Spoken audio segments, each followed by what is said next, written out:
Welcome, Michelle and Sharon. We're kind of talking about all the things, we're talking a little bit about transitioning out, and Ty was sharing about her son um, being a senior this year and transitioning into more of the adult world. And I have one as well that's graduating and looking to college. And the conversation shifted around, how do we help our children mature to a level that, 18 is that's where the world says I joined the Navy at 18. That's when I don't even think this is true anymore. I think they've shifted it to 21, but 18 is when you can smoke, when you can vote. But I think it may be 21 when you can smoke now, drink, all the things. We put these numbers that the world around us puts on it. So then, I've said this to my son time and time again, hey, you're an adult-ish. But there is a call at that point to realize, okay, what have I done up to this point to prepare them to be an adult? Because that's what the world says. So at this point, there's an expectation around them. Have I really done what I'm supposed to do to help prepare them for that moment? But then I think we're also in a time and place where emotionally we have not matured the generation that's coming up right now. We've allowed the world to dictate what they are and what they're not. We've allowed them to be stuck in their feelings time and time again. So this while the physical maturity may be there, I think the emotional maturity of this next generation is one that we may not see at the 25 or 26, which is when they say we really mature. It may not be until well beyond that, if I don't know at all. Like you got to go through some stuff to mature. If you think about wine, grapes have to go through a maturing, fermenting process, which takes time. It takes, if you go through a diamond, in order to mature, has to be pressurized. So if you think about time and pressure, the two things that we really try to cover our kids from, and a lot of it stems from our own lives, is I don't want my kids to have to go through what I did. I want to give my kids what I never had.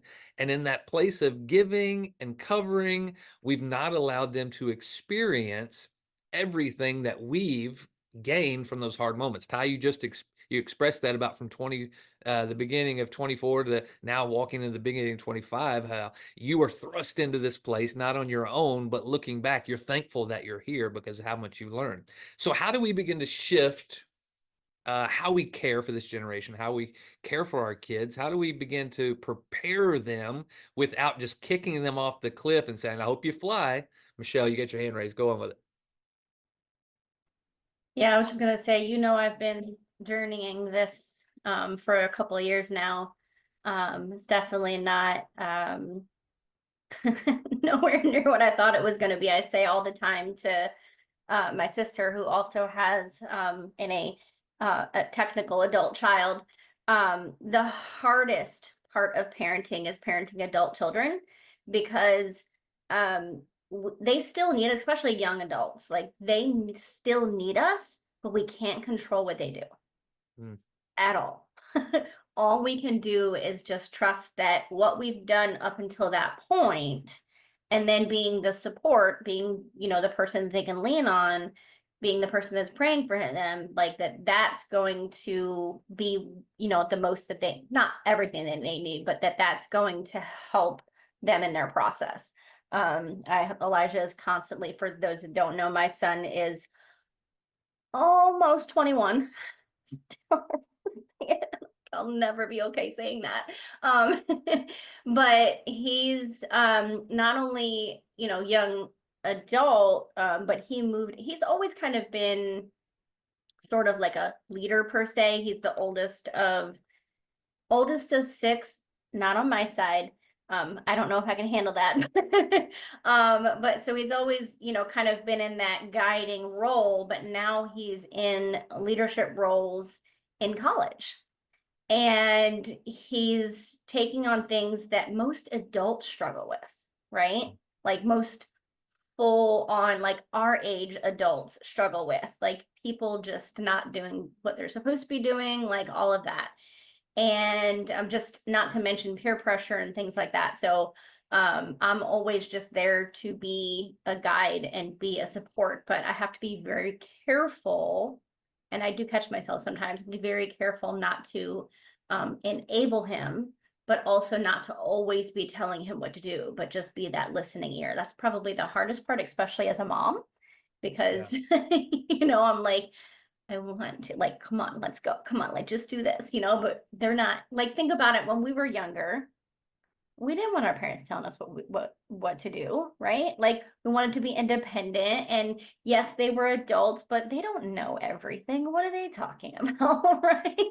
Like, Yeah. they don't. Until we get to that place and we realize, crap, they knew a lot more than I thought they Exactly. And there's some things that maybe, like, as each generation shifts and goes, okay, well, maybe we could do this a little bit differently or whatever. And so that's kind of a little bit of what you were talking about. I try to parent a little bit different than my parent did, because there was an emotional piece that was missing there. But am I sometimes doing too much did. Yeah. on that? So there's a lot of that there. But yeah. Yeah, and that's a hard lesson to learn because there's times that we parent even based out of our own insecurities. That's where we struggle a lot. I think sometimes with, and I see this, and I'm gonna call you ladies out because y'all's mamas, and I'm the only man on this call. But I see it a lot with mamas because there is an intimacy, an intimate connection that moms have with their baby, especially that firstborn. And I can remember, going back when we had kids, when we had our kids, 2 years apart. And I felt like I look back now, and every time one of the kids was either about to or got out of diapers, Morgan got the itch to have another one. And it came a point after the third one, I'm like, Boo, you don't have to have a baby in diapers to be mama. But there is a neediness there. You need those babies to need you. And when they're stepping into that season of maybe they don't need you anymore, it's not that they don't need you, but they don't need what you've been. There's still a need there, but shifting that need to what can I provide now? But sometimes in insecurity, I've seen a lot of people who struggle in their own identity or didn't have this in their own family. They need to maintain that neediness. So they almost don't prepare their kid to step into who they are because they are afraid that they won't need them as they are right now. So it's the trusting of the transition of that relationship that I can still be daddy, but there's a desire now that I'm not walking in front of him anymore. I'm excelling him to walk beside me. And at some point, stepping back so he may even walk ahead of me. Like that's a beautiful connection, but it's tough. I see this in ministry perspective. A lot of leaders struggle because they don't prepare people to go and do greater than them or go beyond them because it's almost like there's a fear that if I struggle here, that I'm going to be less than.